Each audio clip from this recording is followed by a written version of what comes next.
Saints, soldiers, and citizens of heaven. I know we've all had these times where the devil tries to convince us that he's not real, or he'll try to convince us that God's not real, or he'll try to convince us that we're not really saved. The next time he does that, I want you to think back, and you might be going through it now. But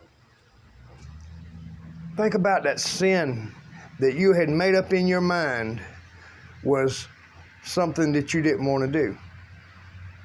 You remember the struggle? Why was there a struggle when you used to not have any problem with that sin? Simply this: God has changed your heart. So yes, God is real. And yes, the devil is real. And yes, you truly are a Christian. Otherwise, you wouldn't have fought, or you wouldn't be fighting.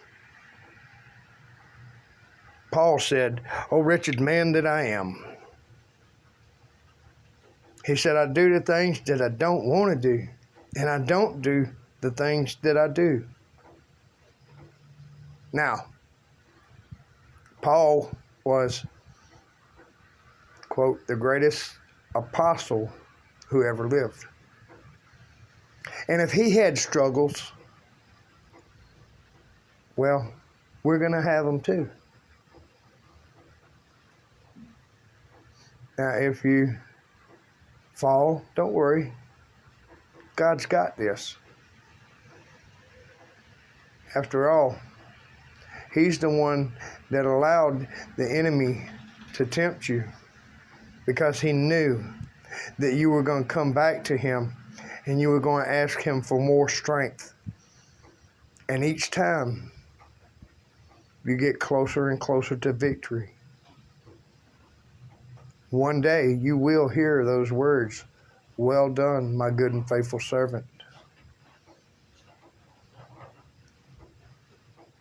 You see, one day we will be in sinless bodies, and we won't have these temptations and struggles anymore. But if you get knocked down, get back up.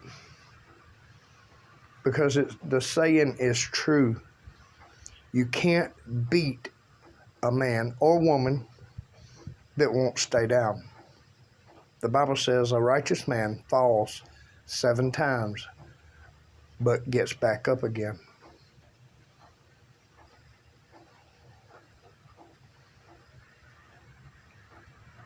Seven times.